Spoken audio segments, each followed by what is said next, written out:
We're here at Alamo City Harley-Davidson, located in San Antonio, Texas, just right off of Interstate 35 South. If you're coming in from Austin, you take the Weidner Road exit, and stay on the service road, and it'll be on the right-hand side. Can't miss it. Wrought iron gates come through there. As you can see, it's a well-stocked Harley dealership, full service with clothing, accessories, and of course motorcycles, and that's why we're here. And today we're going to be discussing the Twin Cam engine.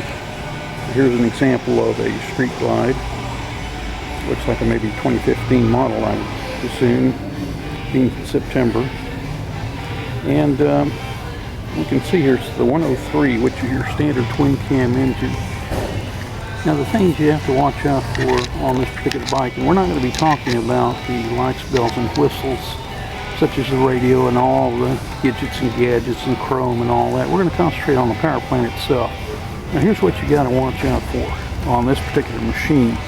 First of all, you start out with a flywheel, which is a big round assembly with the connecting rods and pistons, and it spins around and around, of course. Well, the flywheels on these particular model twin cams produced by Harley-Davidson since 1999 to the present are all pressed together flywheels. Unlike all other previous Harley-Davidsons, such as the Evolution motor, shovelhead, panheads, which were held together by a crank pin bolt and nut torqued down to hold both sides of the flywheel together. And in true, these particular models, the twin cams, they did away with a single cam and went to twin cams, are only pressed together with a 400-ton press at the factory. And so what happens is it will come out of true sooner rather than later. Some as little as 1,500, 2,000 miles will become out of true. And what that means is you have on this side, sticking out this way, a pinion shaft, and that pinion shaft operates a silent chain. There's actually two silent chains underneath this particular cover on this side. This is the cam side. And the silent chain drives, what happens is when it begins to wobble out of true, because remember, nothing's holding the flywheel assembly together, it starts tearing up the bushings, the bearings, and the shafts, and the camshafts and the bearings. And what will happen is eventually, of course, it'll start out with vibration, and eventually you will have catastrophic engine failure. That's just a fact of life on this particular machine.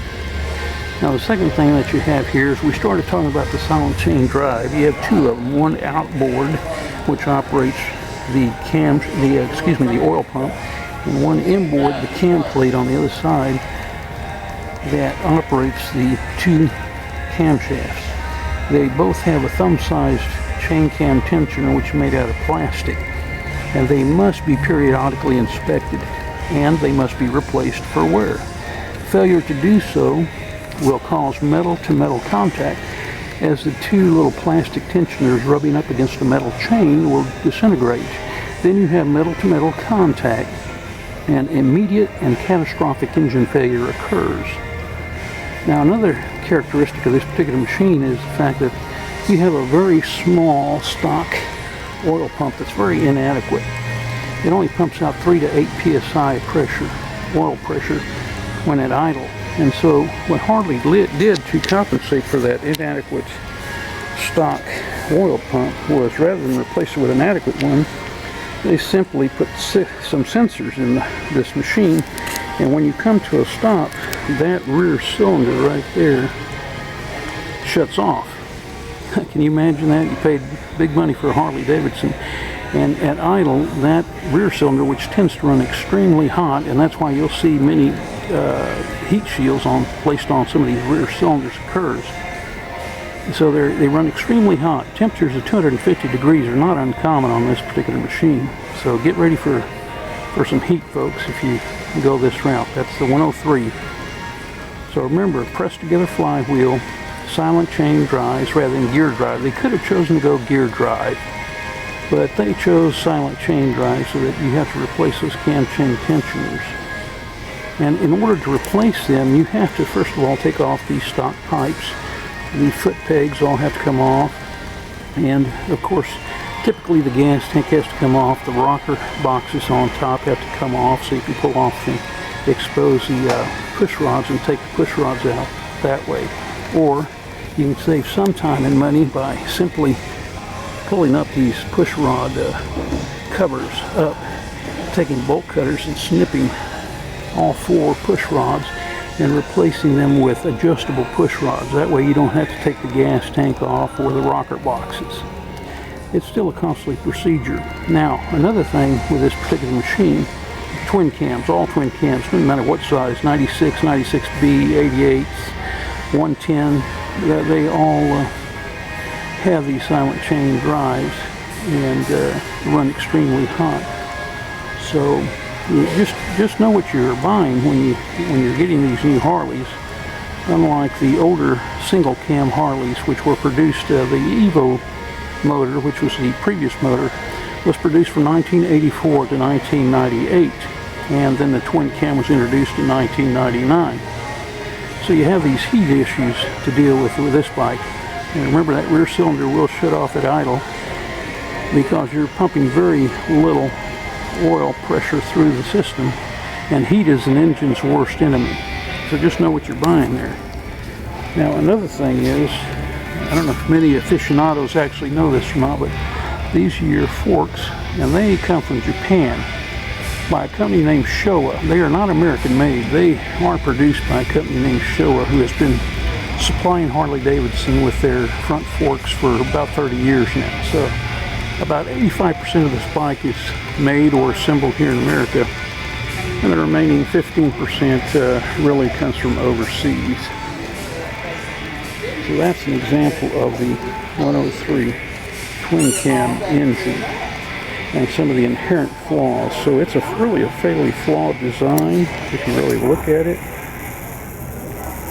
And right there is your, what happens with your, we started to speak about the wobbling of the pinion shaft and tearing up bushings and bearings is the fact that stock, before you put a mile on here, the max run out on that shaft, on both sides actually, the primary drive shaft, which is on the other side of the engine, and the right side pinion shaft, start out at 0.1 thousandths of an inch of tolerance.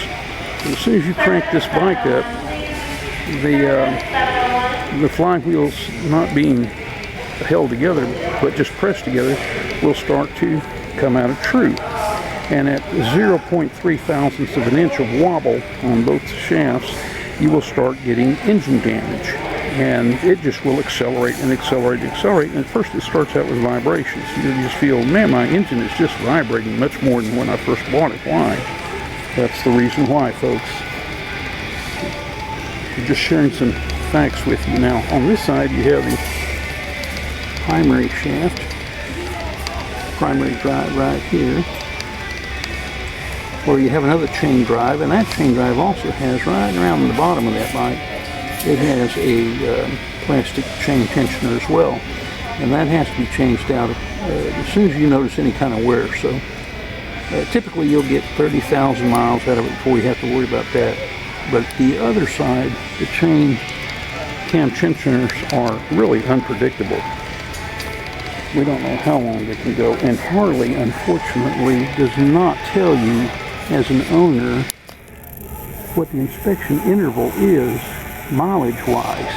It's not in the owner's manual, it's not in the service manual, but if you don't have them periodically inspected while it's under warranty, and then they disintegrate and you have metal to metal contact, and then the oil pump is cratered, but not before it's pushing in the metal shavings into your crankcase and cylinders and causing immediate and catastrophic engine failure, then they will void that warranty because you did not have them inspected, even though they didn't tell you what the mileage inspection interval is. It's your fault.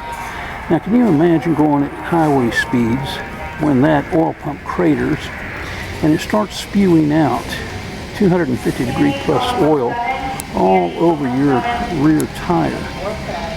Now, what a thrill ride you're going to have if you survive the crash. That's what you're looking at with that particular twin cam engine.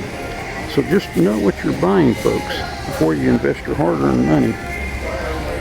They are fatally flawed, these engines, and that's a fact of life.